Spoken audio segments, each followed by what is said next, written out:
You guys, I used to worry so much about losing my abilities in my more advanced languages whenever I wanted to start another language. So how did I go from that to now being able to maintain 8 languages without having to study them every single day? So how do I maintain my languages personally?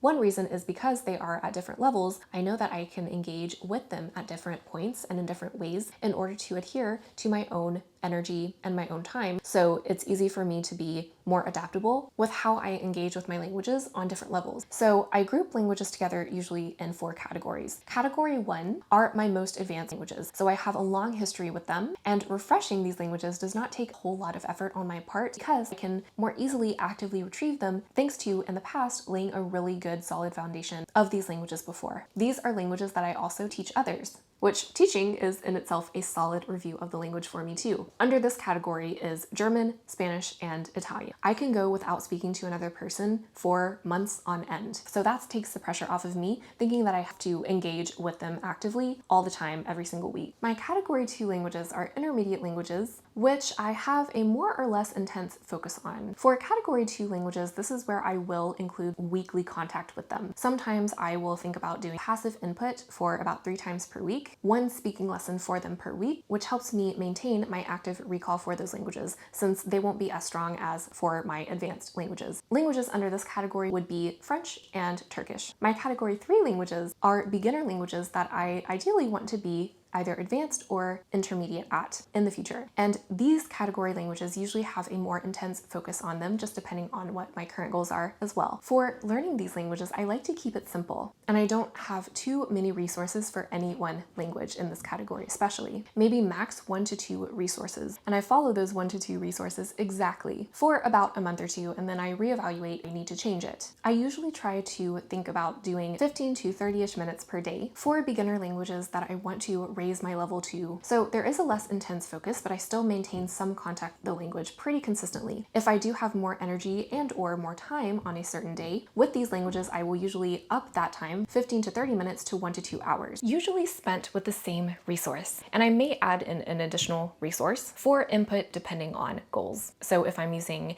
a program for Russian, but they don't include as much listening comprehension as I would want, then I would include a podcast with the transcript just to freshen up what I'm doing and get me closer to my listening goals, for example. And my category 4 consists of dormant languages. These can be really any level, advanced, beginner, intermediate, and I am taking a complete break, complete relaxed approach. And sometimes I get the urge of, man, I feel like doing a little bit of dabbling today, then I can always use category 4. However, it is not included in the regular, even weekly, even monthly planning that I sometimes do for my study plans for languages. The second thing I love to do is I love to rotate between them just depending on my goals. And rotation means different things. My primary forms of rotating between my languages are a very intense sprint after a language learning break, a quarterly focus for languages I really want to get to either an intermediate or advanced level, but I'm still usually a beginner or lower intermediate at. And then third is just a regular weekly rotation for all languages when I have the time and energy. So going more deeply into what these are, language sprints. This is something that I used to do when I had a full-time job on top of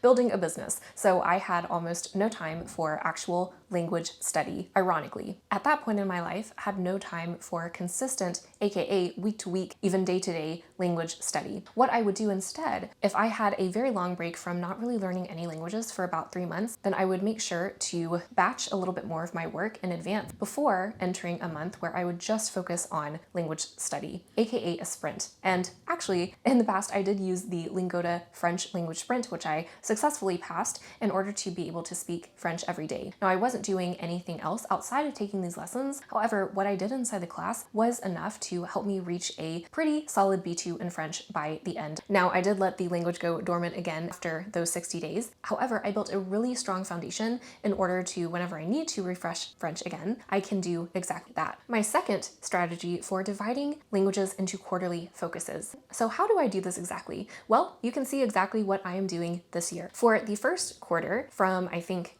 January to March, I focused on Spanish. My second quarter was Turkish focus. My third quarter was sort of a mixed focus of languages where I could better integrate maybe weekly rotation into my language learning routine for that quarter. And then my fourth quarter of this year is going to be very Arabic focused. And I probably won't even do much of, if any, Turkish or Spanish in that quarter. And I like doing this when there is a clear goal and a clear why of accomplishing something specific in each language that is the quarterly focus. I already knew my plans pretty clearly this year and where I wanted to end up around the world, so it was easy for me to prioritize what languages I wanted in each of my focuses, and I knew I would be able to devote a lot of high energy to what I was doing for this year. However, if you aren't traveling to the country or you don't have a lot of time outside of your own priorities for doing language study, you can make each quarter still a language focus, but with less contact hours with it, for example, just depending on your needs. For Spanish in the first quarter, I knew that I wanted to pass the DELA exam. For the second quarter with Turkish, I knew I wanted to pass my B2 class. And for the third quarter, I made it a mix of different languages from any of my 4 categories because I didn't have a certain focus for what I wanted to achieve by the end of that quarter. And then for Arabic, in the last quarter of this year, I know that I want to pass into a solid intermediate level speaking in Arabic. So again, it was easy to divide up my quarterly focuses that way, but you can also adjust your goals that you want to hit at the end of quarterly focus to suit your needs. So what does my third kind of rotation, the weekly rotation, this is honestly a whatever I feel like doing approach. I like to do this rotation of languages when I am low energy because I choose on the day of what I feel like doing. Planning out everything I do in 8 languages feels too restrictive for me as well, which I want to prevent. On weekends, so Sunday and Saturday, when I do have more time and energy, I might devote to doing more output, which requires more energy and focus, and maybe add some speaking lessons and writing in some of my hardest languages. Whereas on Monday through Friday, when I might have a full-time job on top of what I'm already doing, I have less time and energy, so I might devote to just watching Netflix in more advanced or intermediate languages once I am getting home, or listening to some of my favorite YouTubers who speak my target language in the car on the way to work, and that might just be it. I also might take a complete break from the high intermediate / advanced languages, especially if my energy doesn't allow me to do lots of language learning after work, since it won't take so much time to refresh them anyways if I need. The third thing I do is I think of my languages more as projects rather than goals. Before you think about doing the same thing, just know that anything can be considered a language learning project. Thinking about projects instead of goals can make you super specific about what you want to get out of each language that you do a project for. You can set different timelines as well for the same language, depending on your chosen activity. The main thing is you just must have a specific beginning and a specific end with a specific focus,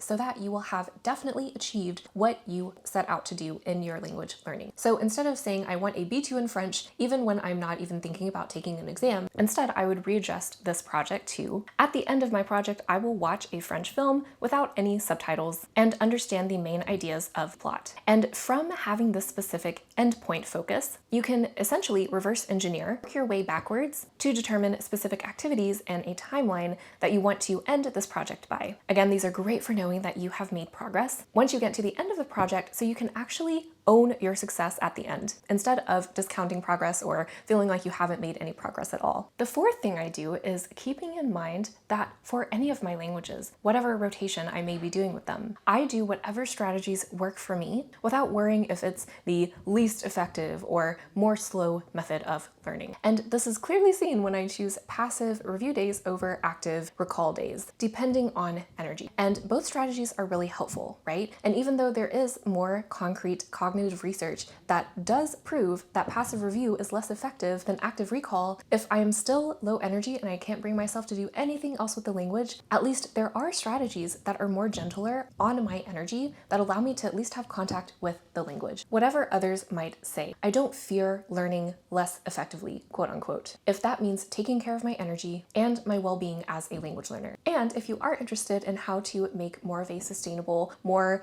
energy aligned study routine for yourself, I have a free workshop in the comments below if you are interested to sign up. What also helps me maintain all of my languages without having to study every day? Self-trust. And this is probably the most underrated tip of all. I trust that myself, my skills, and all the work that I did to get me to a functional use in my languages up until this point will help me also refresh anything that I need to know in order for any future goals where I might need the language, such as a trip, such as an event, polyglot gathering, etc. Again, this is probably the most underrated secret that all really well-known language learners have. Confidence in our languages does not automatically come first. You have to experiment and simply just do the things sometimes. That way you can prove to yourself over and over again that you can reach your language goals, that you can and are capable, and then confidence is sure to follow. If anything resonated with you in this video and you are looking for more guidance on your language journey to accelerate your results, I love coaching language learners how to do that, and you can check also in the comments below for how to work with me. See you in another video soon.